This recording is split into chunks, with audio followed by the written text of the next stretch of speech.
Салом алейкум дӯстон. Рӯзи ҳамагӣ бахайр бошад. Касе шаб тамошо дорад, касе рӯз тамошо дорад, рӯз тамошо мекард, рӯзтон бахайр, шаб тамошо мекард ё шабтон бахайр. Хуб, иҷоз ма як коробка ҷамъ кардагим телефонҳои буҷетниро, ки шумо метавонед ки ба нархи ҳама арзон харидорӣ карданатон мумкин ай ва и ҳама бошад албатта телефонои смартфони ки сенсорниянд ва ҳамаш албатта наванд ва дар соли 2023 сохта шудагиам ва фурӯш биромадагиам. Я телефони стари нестай, ҳамаи телефонам наванд. Як дата шумо хай шинос карда мегирам. Ҳар як телефона ба сета факт ма шумода нишон метиҳам. И всё, полни обзор намекунем, барои ки ҳар як тера агар ма обзор кунам, камиш агар 2 минути ам обзор кунам, камиш 20 минут, 30 минута видео мешавад. Ба ин хотир каротки так нақша гап мезанам, дабораи дизайнаш, комплектасияш гап мезанам. Аллоҳу акбар. Ва агар ки худтон мисол ниятӣ омада харидорӣ кардан дошта бошед, магазин мебинед, телефонро мегирен, гирон кардан мебинед, маъқултон шуд кадомиш ҳамро харидорӣ мекунед. Ва барои чи именно и видеоро кардам ва мақсади и видеоро кардан дар чи? Дар ҳамия ки мақсади и видео. Мақсад бисёри бардорон мебиён, ай шаҳри, ай ватан мебиён ба муҳоҷирӣ ба и тарафора, ба тарафҳои Россия, Москва ва пули доштагишон да документашон сар мекунанд, бисёришон бе телефон мебиён, бигем ки телефони смартфон надоранд ва мехоҳанд ки хати хонагиҳошон гап зананд ва барои гап заданашон албатта ба ёда телефони смартфон дар кор. Барои чи? Ба хотир оне ки агар ки бишни ба телефон гап задан ба хати хонагиҳошон алоқа да бошанд, камоҷда 1 минуташ қариб 40-50 рубл ҳозидани ва хато накунам ва и бениҳоят расходи калонай. Вақте ки агар ки телефони смартфон сенсор негиранд, хубиш дар ҳамие ки вақте ки хонагиҳошон қади гап мезананд, расходи кам мешавад, мисол 500 рубл да 400 рубл да интернети ҳамоҳа мекунанд, и шо қати хонагиҳошон ба видеовизов гап мезананд ва албатта хубтару беҳтар. Ози видео домош мешавад, пешаве аввал ҳаст нест канда кор. Хуб, так. О, молодец. Тама хида гап неста, да канал обнаш давда. Хуб. Так, дигари. Хуб, чиба брат номи хида подписаться нест? Так, бани подписчико, чиба подписаться накадай? Барои чи? Ҳам кнопкаи подписаться роҷа, да канал обна мешавад. Зато рӯйхати сарпур мешавад. Агар хоҳӣ ки бо баҳои 5 бигирӣ, видеоро ба дӯстон дар группаи WhatsApp ва Telegram роҳӣ кардамо. Тамом. Раҳмати калон. Так, даши видеоро тамошо кунед, интересиш да давом мешавад. Ва якум телефоне ки ҳозир дани момент дар тамоми бозорҳои Россия телефони ҳама нақс ва арзон албатта телефонҳо ҳастанд, мисол 3000, 2000 рубл да телефонҳои арзон. Лекин вай телефон кирои харидан нест, просто ради поставка харидан, қати вай телефон истифода бариш зачем? Ба ҳамин хотир телефони нормалие ки истифода бурда мешавад, ҳадди ақал 5 моҳ, 6 моҳ то 1 сола хизматам мекунад. Ҳамин хел телефонро ҷамъ кардагим дар инҷа ва яке ҳамун телефонҳо бошад, телефони Poco S51 бардори азиз. Poco S51 дар соли 2023 ба фурӯш биромадагиад, корпуси пластикай ва бардори азиз дизайншам дизайни обичный телефон ва оперативкаш бошад D64, ки памятиш баландай. Дар комплекташаш дорад, дар комплектиш зарядник, қати кабел дорад, дига ҳеҷ чиз надорад. Чизи даркори асосной барои телефон. Зарядник ва кабелаш, нархаш бошад 5490 рубл дар магазини моай. Ва магазини мо албатта касоне ки медонанд, чон уже ки медонанд ки яке аз магазини арзонтарин дар шаҳри Москва аст, дар территорияи Россия. Метавонед ки бемавол заказ кардан гирен, рақаме ки дар рӯи экран ҳаст ва нархи ҷӯзинамаги 5490 рубл. Ва и Poco S51 буд, D64. Ва телефони дигаримон бо иҷода будааст Redmi, то есть Redmi A10 Plus, чикар ки мебинед. И телефон ай Poco чи фарқ дорад? Фарқша ози гапто мезанам. Якум фарқша мея ки дизайн так иҷаи ида Redmi наисонага, иҷада Poco наисонага, диген фарқиш оперативкаи Redmi A10 Plus C ай боша D. Диге комплекташон ҳамаш яхела зарядник, кабел, ҳамон хели чизо. Светош ба кам фарқ мекунад. Нархи бошад айтоби ки оперативкаи C ба ҳам хотир нархи бошад 6000 рубл. D64 телефон албатта нава, 1 сол гарантия дорад. A10 Plus. Ва сеюм телефон бошад, телефони ай компанияи Realme, чиқар ки медонед, компанияи Realme компанияи нағзай ва телефони бисёртар телефонош албатта телефони буҷетниай. Телефони арзон бисёртар пешон мекунад ва телефони қиматам дорад албатта Realme Realme 11 Pro ки нархошон 40-45 ҳазор болон ва чиқар мебинед корпусшон корпуси пластик ва отпечатки палец аз тарафи чап аз тарафи рост дорад, кронкаи паст баландкунак, ҳама чизе ки дар кӯре ки барои телефон ҳаст дорад. Албатта заряд дар комплекташ бошад. Ирам зарядник қатъи блокш дорад ва блок питание ки дар комплекташ дорад 18 ваттаи, яъне ки 20 зарядка метиҳад ва аз ҳисоби оне ки оперативаи рам 3/64 ва дизайнаш зарядникаш бақувваттаре, ба ҳамин ҳисоб нархи телефон бошад 6500 рублай. Realme SCS чиқар мебинед? Анем хел телефон нархш бошад 6500 рубл дар магазини Huawei. Телефон албатта нава 1 сол гарантия дорад. Ин телефоне буҷетнира, ман фақат шумо гуфтам.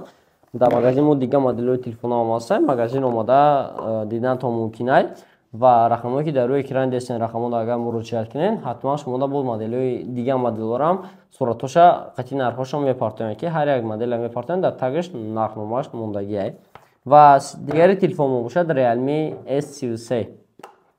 Realme S33 ай телефонро камтар фарқ мекунад. Realme S33 ай рӯи дизайнаш камтар дига хелай. Чиқар ки мебинед инҷа масалан дута камера дорад ва корпус бошад пластики глянсивия блестяж дорад, кароши дига хелай ва оперативаи 3/32 нархи бошад дар магазин мо 7000 рублай. Барои чи 7000 рублай? Барои ки зарядники 20 зарядка дорад, дизайнаш дизайни навай ва телефонча бошад ва пишета камтар размершам албатта нисбат ба вай телефонора фарқ мекунад.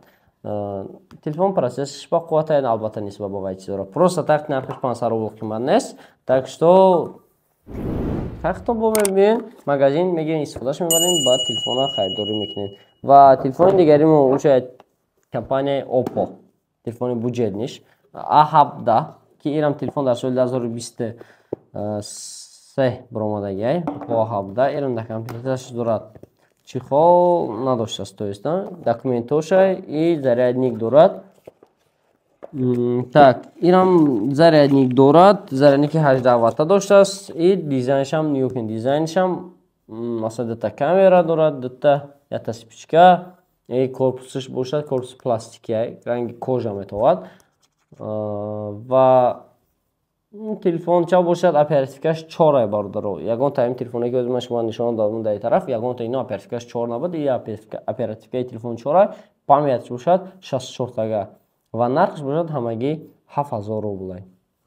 7000 рублай метавонед ки Oppo A17 харидорӣ кунед. Телефон албатта навай, 1 сол гарантия дорад. ин телефон ҳар як шама даршози оперативкаоша нишон настрой карда дарша нишон наметем, барои ки гуфтум аввали видеода ҳар як тирама адел нишон дем, қариб ки видеомо маҷбурем ки 20 минут ним соат видео тамошо кунем ва айсоем ки шумо инқадар тоқат надоред ва марам ҳар як тайна нишонтон наметем. Агар ки хоҳед иншоалло ҳар як чаба адел недан видео карда мебурорам. Хоб, телефони Tecno Spark Go дар соли 2023 ам буромадагай, дар соли 2024 ам буромадагай. Tecno Spark Go 23, Tecno Spark Go 24. Боз ин ҳар ча адел нишон метем. Комплектои ҳардуш яхелан, ягон чи фарқ намекунад.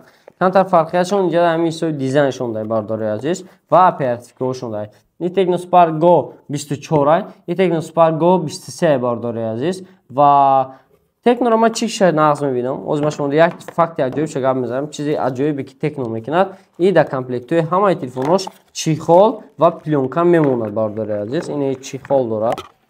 Чихоли прозрачный, ин чихоли прозрачный мемонад ва ин хел плёнкаи прозрачный мемонад ки штове бардори азиз мегӯяд ман чизора дар телефоно бизан ва ҳадди ақал мегӯяд ақалан телефонот мешад 3 моҳ мегӯяд зато безаре бе фикри чихоло стекло мегарди. Вақте ки бо пулдориш мегӯяд нера чихол стеклоша мехарем ва оперативкаи 24 3 3+3 6 мешавад ва оперативкаи 2023 бошад 4+3, яъне ки оперативкаи 7 бошад 6. Tecno Spark Go 2023, яъне ки нархш дар магазин мо 7000 рублай. То есть 7500 рублай бахшиш. Tecno Spark Go 23 7500 рублай, Tecno Spark Go 24 бошад 7000 рублай. Барои чи 7000? Барои оне ки ин телефон оперативкаш 3/3 ва иш бошад 4/3. Ба ин хотири айсои оперативка камтар 500 рубл қиматтарай фарқ мекунад ва Tecno Spark Go ам ҳамин хел. Лекин дизайни Tecno Spark Go 24 хушрӯтарай, не? Албатта хушрӯтарай. Агар ки байни ҳамин дута телефон гирифтан тавсиятон медодам, албатта 24 ша 23 не, барои ки уже қариб 1 сол коҳна шид. ва 24 шагирдтагитон хубтар беҳтар. Ва последний, так, последний да. Хоб, озм мебинед ки бо хоб ин телефони последний ки задаш медесен, телефони Itel P Lite. Ин телефон чӣ хубӣ дорад? Озм нишонтон метиҳам. Ниёки бардораш. 6000 мАч батарейка дорад, 18 Вт бистар зарядка дорад ва памяташ бошад албатта 4+4 плюс 128 гигабайт памят дорад. Внутренний память телефон 128 гигабайт, телефон батарейка 6000 мАч бардорад азиз. NFC ҳама функсияҳоро дорад. И ишо дар комплектасаш инам ҳама ҳамин чизое ки техно дошт, инам дорад. Пленка, документ, чехол, зарядник, порядник, любой чи дорад короче. Ва ҳама афзалияти хуби ҳамин телефон ҳамин мада маъқулшудагиш.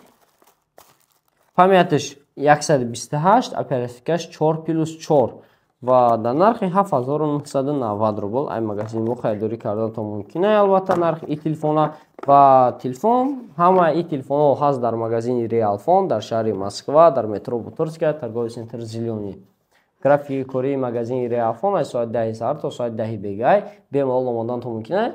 Ай аввали видео то охири видеоро пахшти номерои телефон буромад. Магазини барои заказ гуфта ҳамун рақамҳоро дар WhatsApp-аш муроҷиат мекунед. Албатта WhatsApp-да бо ҳама имзора ёки адресҳоро шумо намепартоянд. Доставка гӯен, доставка ба ҳама шаҳрҳои Россияро дорем. Новобаста ба кадом территория бошад. Питер, Екатеринбург, Казан, там Сочи, Исас, Ярослав, ин даже Московская область там Ярослав. Баъд Южный Сахалин, любой тараф доставка дорем. Бемалол заказ кардан гирен ва ҳамаи телефонҳо албатта наванд, 1 сол гарантия доранд. Раҳмати калон ки видеоро тамошо кардем. Дар канал обуна шуда монед, дар видео лайк монед ва подписчикҳо чӣ қадар агар зиёд шуда гирифтам, бо ҳамон қадар мо ҳаракат мекунем ки видеои хубтар беҳтар барои шумо пешниҳод кардан гирем. Так што навина қариб 1, 2, 3, 4, 5, 6, 7, 8 телефона шумо дар гуфтум гузаштем. Кадомаш нияти хайлан дорем дар комментария нависед. Иншоалло худо хоҳад ҳамун телефонш кадом комментарияда мисол кадом модел бисёртар нависта шуд, ҳамонро абзор карда бо шумо да борган нишон метиҳем бардоред азиз, общий комплект карда. Саломат бошед то видеои дигар, то вохӯрӣ оянда.